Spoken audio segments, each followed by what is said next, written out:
En 2014 publiqué en mi blog un artículo titulado «Ser víctima de un perverso narcisista».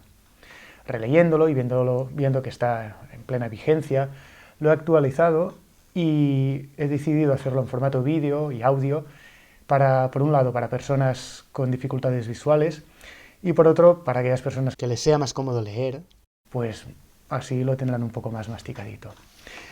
Os lo leo. Y bueno, el artículo empiezo citando a Marie-France Irigoyen en su ya clásico libro El acoso moral. Los pequeños actos perversos son tan cotidianos que parecen normales. Empiezan con una sencilla falta de respeto, con una pequeña mentira o sutil manipulación. Pero solo los encontramos insoportables si nos afectan directamente. Luego, si el grupo social en el que aparecen, la familia, compañeros de trabajo, no reacciona, estos actos se transforman progresivamente en verdaderas conductas perversas que tienen graves consecuencias para la salud psicológica de las víctimas. Al no tener la seguridad de que serán comprendidas, las víctimas callan y sufren en silencio. Cualquier persona ha manipulado alguna vez a alguien con el objetivo de obtener un beneficio. Casi todo el mundo, en mayor o menor grado, tiene rasgos egocéntricos, necesidad de ser admirado o intolerancia a las críticas. En sí mismos no son rasgos patológicos. La perversidad, en cambio, implica una estrategia de utilización del otro y luego una estrategia de destrucción del otro, sin que se produzca ningún sentimiento de culpa. Y es la falta de culpa, la incapacidad de ponerse en la piel del otro y el abuso desconsiderado de poder, controlando la personalidad de su víctima, por ejemplo, lo que distingue a un perverso narcisista del resto de personas. ¿Cómo puede estar con la conciencia tranquila, no tener arrepentimiento ni sentimiento de culpabilidad una persona manipuladora, chantajista, coercitiva y mentirosa? Por un lado, creyéndose Dios. Por otro, cargando la culpa en los demás, es decir, mediante el mecanismo psicológico de la proyección. La proyección, a grandes rasgos, consiste en atribuir a otra persona los propios sentimientos, emociones, deseos o fantasías. En palabras del psiquiatra Fritz Perls, es la tendencia a hacer responsable al ambiente de lo que se origina en uno mismo. El proyector le hace a los demás lo que acusa a los demás de hacerle a él. Así, lo que uno lleva dentro lo proyecta, lo atribuye en el otro, acusándolo de la situación de conflicto en que se encuentran o de la maldad sufrida. Cuando alguien acusa y juzga a otro de malo, se supone que ese alguien es bueno. De este modo, uno queda exonerado de cargar con ninguna responsabilidad por lo que ha sucedido. El no asumir la responsabilidad, no tener sentimiento de culpa ni de remordimientos, es una característica muy peligrosa, porque permite actuar según el propio interés sin tener en cuenta al otro. Es cuando el fin justifica los medios. El perverso narcisista es aquel tipo de persona de la que diríamos, astuta parece, pero nunca me hubiera imaginado que fuera capaz de hacer eso. Hay que tener muy claro que son unos grandes seductores, se relacionan con la gente como la gente espera. No hacen mucho ruido, pueden parecer humildes, calmados, amistosos, tienen don de gentes. Todo eso mientras les interese y nadie se interponga en su camino. Solo las personas más atentas, observadoras y críticas pueden darse cuenta a tiempo de los mecanismos sutiles que utiliza un perverso narcisista. Socialmente están bien integrados. Son muy hábiles en la comunicación y en la percepción psicológica. En la comunicación utilizan frases ambiguas, inacabadas y contradictorias. Son unos artistas en el arte de la mentira y saben utilizar los aspectos emocionales y sentimentales para generar fe y compasión a las personas que les interesan. Algunos rasgos son parecidos a los de los psicópatas. Que sean insensibles, fríos y con una gran falta de empatía, no significa que no capten sentimientos ni emociones ajenas. De hecho, pueden percibir muy bien la psicología y las emociones de los demás, pero hacen un mal uso de ello, manipulando al otro en beneficio propio. La estrategia del perverso narcisista es la siguiente. Primero, seduce a la víctima, logrando que dependa de él, y luego la utiliza en beneficio propio, es decir, privándola de libertad, dignidad y respeto.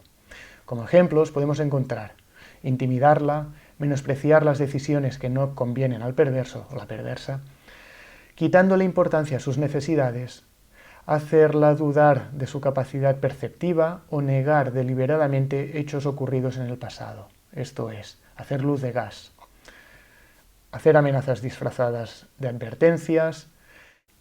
La finalidad del perverso, en definitiva, es ejercer un control coercitivo sobre la víctima, provocándole miedo y ansiedad para controlarla y dominarla en sus pensamientos, emociones y decisiones. Eso sí, quedando con las manos siempre limpias.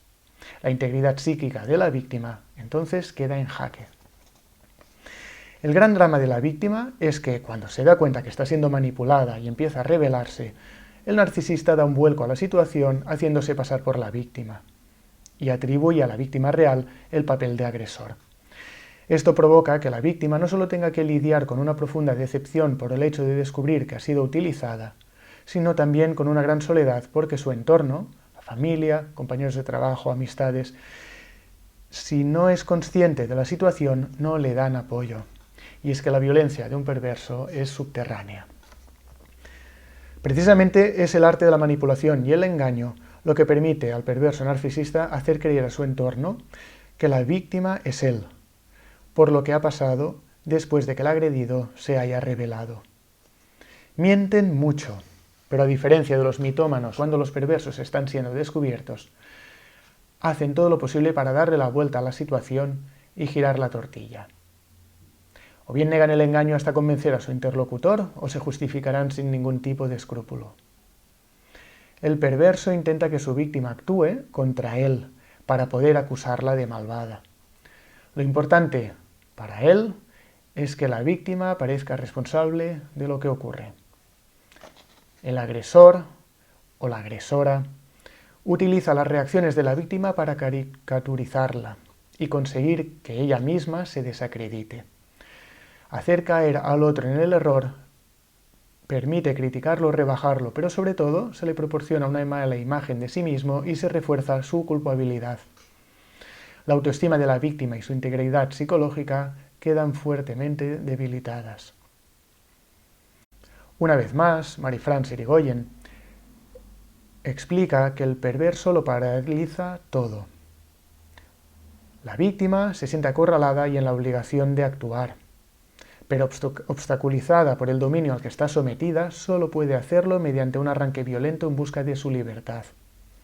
Un observador externo considerará como patológica cualquier acción impulsiva, sobre todo si es violenta. El que responde a la provocación aparece como el responsable de la crisis. Para el perverso es culpable y para los observadores externos parece que sea el agresor. Lo que estos no ven es que la víctima se encuentra acorralada en una posición en la que ya no puede respetar un modus vivendi que para ella es una trampa. Tropieza con un doble obstáculo y, haga lo que haga, no puede salirse con la suya. Por un lado, si reacciona, aparece como la generadora del conflicto. Pero por otro, si no reacciona, permite que la destrucción mortífera continúe. Este problema se agrava si no tenemos en cuenta que son individuos que se colocan en una posición de patrón de referencia del bien y el mal y de la verdad.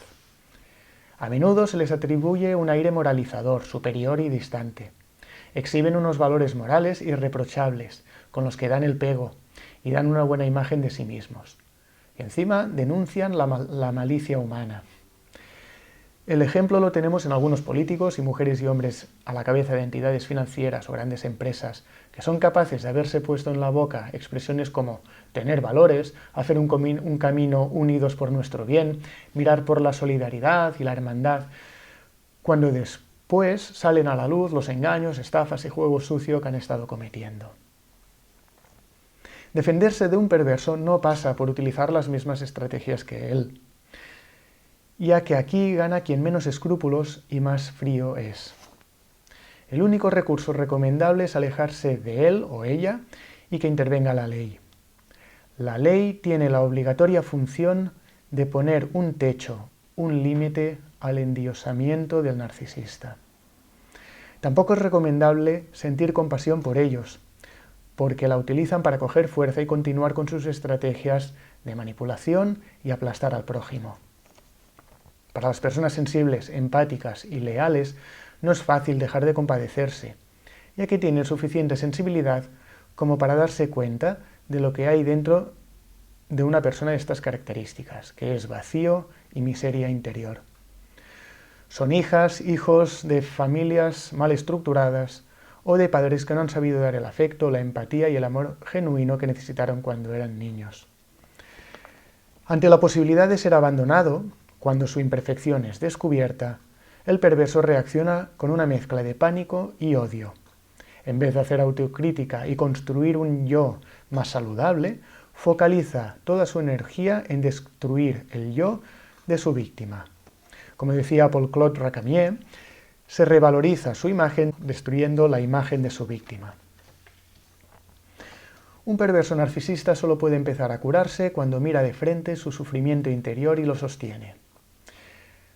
Jean-Charles Bouchot, en su libro Los perversos narcisistas, lo explica de la siguiente forma. El perverso no se ha estructurado completamente. Ha conservado una estructura infantil. Se comporta como un niño, aunque se trate de un hombre de más de 50 años, jefe de una empresa. Es un niño que no soporta que le sorprendan con un error, no soporta el conflicto interno y a la que encuentra uno, lo proyecta en el otro. Debemos entender que la persona perversa está en el límite entre la neurosis y la psicosis. Para evitar caer en la angustia psicótica, en la locura, proyecta en la víctima todo lo que no puede soportar de sí misma. Irigoyen apunta, si los perversos narcisistas se dieran cuenta de su sufrimiento, algo nuevo empezaría para ellos. Se trataría de algo distinto que supondría el final de su funcionamiento anterior. Yo añado que no solo necesitan darse cuenta de su sufrimiento, sino sobre todo necesitan responsabilizarse de él, hacerse cargo, sostenerlo por sí mismos sin culpar a los demás. Esto les abriría la oportunidad de transformarlo y llenarse de eso que tanto les falta, la felicidad interior.